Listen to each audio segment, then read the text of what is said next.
What's up, guys? We are here reviewing the Black Patch Cigar Company. We sat down with Eric over the last couple of days, and I think this is their prototype that they're about to enter in. There's some new band artwork, which we are going to be taking over some of that production as well for them in their boxes. And then, Ian, you had, what did you have yesterday? Yesterday I had the classic Churchill from Black Patch, and instantly jumped into my top 10. One of my favorite cigars that I've had. Super toothy, smooth, burned perfectly, and had a good punch at the end that was just really full of flavor and really nice. Yep, the construction on these look pretty good. It is a Kentucky Habano, or Kenbano is how he called it. And so we're pretty interested in getting this lit up. We don't have a torch right now, so we're going to use matches. So you might see us struggle for a minute. These, of course, are our own Pharisee matches. Yeah, you can pick them up on the website. You can understand me. 1689cigars.com.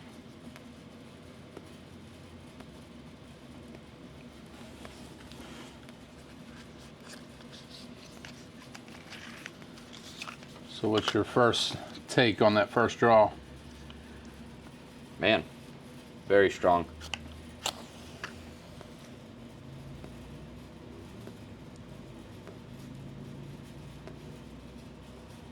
So, can't get this to go out. I read some reviews on this last night, and they said it had a big pepper note on the light up. This one did not, so I'm guaranteeing that this is their new one that's about to come into production. So on light up, tastes good.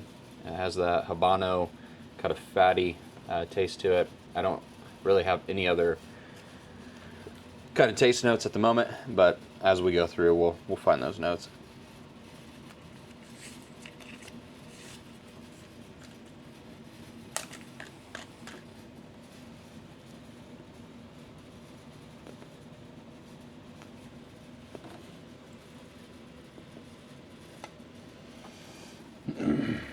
It's like one of those matches for your birthday. You don't want to go out.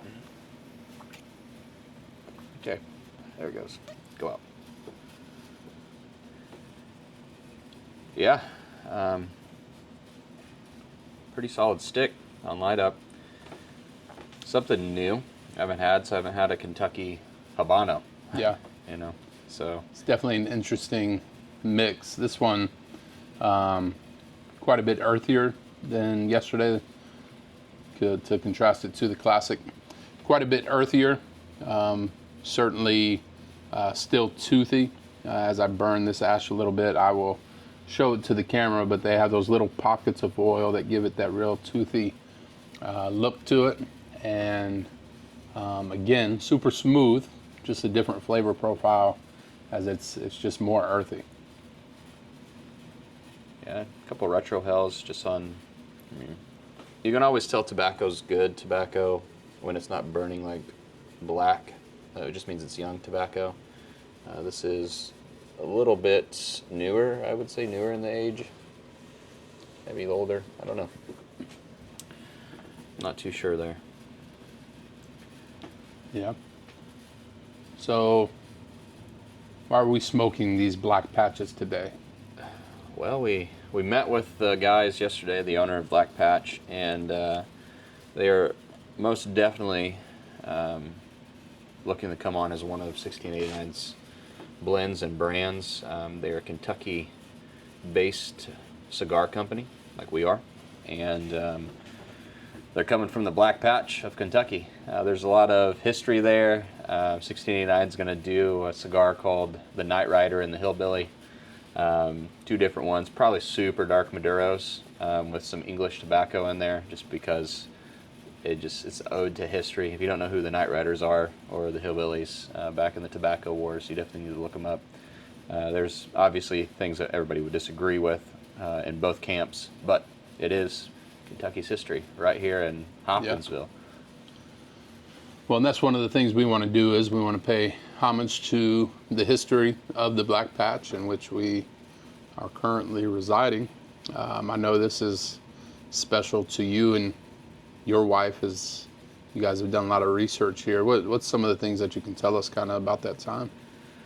Well, so there's a tobacco war going on. There's a gentleman, his last name was Duke. It's actually where you get Duke University from. It used to be called Trinity University.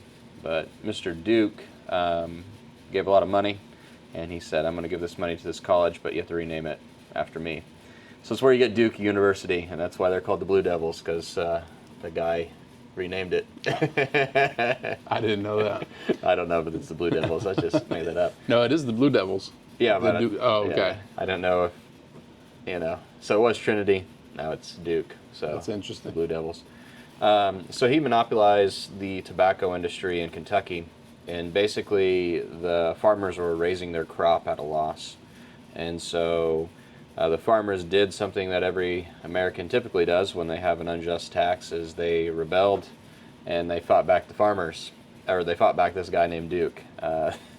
They did it with some violence. They burnt down some of the tobacco barns, and they assaulted some people, and there was a war between the hillbillies and the night riders. Is that what they call mostly peaceful resistance? Mostly peaceful protesting, yes.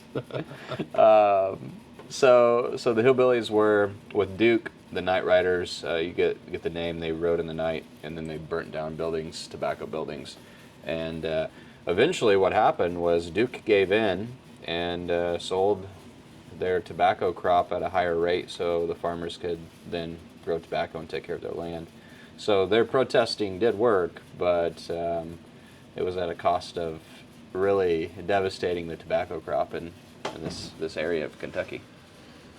Yeah, I mean, I guess sometimes you got to take some losses in order to get your gains and Yeah. To a fair place. Of course, we would support the right kind of fighting back, especially against unjust laws and all those things. And they certainly did that. But like property tax. We're not going to go there. So we're trying out the Cambanos Black Patch Cigar Company. You will probably see them come to the website soon as one of our labels. And then if you are in Lexington, and this is a huge shout out to Jake's Cigar Bar. Jake's is nice. Very nice. You got to go there. We're going to start doing cigar bar reviews, and he gets a 5 out of 5. We're going to call it a Bad Ash Cigar Bar. Place was nice. I got to give it to him. It was very, very exceptional. Looked great. Seemed like they have great service. All those things. So yeah, I think they had every Kentucky bourbon on the wall. They had a lot. I mean, I don't drink, but they had a ton of it, and many of them are recognizable if you've been in this area for a little while. We passed some of those distilleries on the highway and all those things. I know you enjoy bourbon every once in a while. I'm sure you've tried a few of those, but it was really, really nice. I would say Elijah Craig Burnt Barrel is probably my favorite right now, and then Rabbit Hole Derringer is pretty good as well. It's the blue bottle. So I've had that a couple times. I'm not a big spirits guy. I don't drink a lot of bourbon, but when I do, it has to be the Baptist pastor, Elijah Craig. Is he? I didn't know that about him. Yeah, he's Baptist pastor, really? Yeah, Elijah Craig. What year was that? Do you know? Don't know. That's when Baptists were true Baptists, I guess. That's when Baptists weren't gay. Oh my goodness. Yeah. There are a few of those, I guess. I'm kidding. Baptists are better than Presbyterians, but... Shout out Gabe. All right, guys. Well, we're going to finish this cigar. We're running out of time on our recording here. But be looking out for a little bit of cigar reviews coming out. And this is Black Patch Cigar Company out of Kentucky. And this is a Kentucky Habano. If you want to pull your band up there, I can get a close-up on that as well. Yeah. Let me know if yeah, you're good. looks good. That's the 20th anniversary. Great cigar. What are your tasting notes you can give the audience? Like I said, still that earthy, leathery flavor, which is interesting. It's certainly not full-bodied, but it's just got a really earthy taste. I'm enjoying it more in that second, third than I did on initial light up. But still super smooth. I don't know if they can see it in the camera, but definitely a little toothy and very good, solid smoke. Yeah. So I just retro held that, and this thing is getting sweeter as it's going on. Typical Habano taste, a little bit of, I would say nutmeg maybe, a nuttier taste. I'm not even going to say nutmeg. My wife always makes fun of me when I start nuancing a cigar. She's like, "Did they put nutmeg in it?" So I would recommend these. I would put them in probably mid 80s on a smoke. They're probably really hard to get a hold of right now. We're going to be acquiring some of the distribution rights to have them. And this is something that you'll probably see with 1689 cigars. We're going to be white labeling, partnering with smaller boutique cigar companies, and our goal is to become the one-stop shop for all the boutiques. And so thanks for joining in. Appreciate it, guys. This is 1689 Cigars with Ian and Chance. This is the beginning of the Cigar and Friends. So have a great one.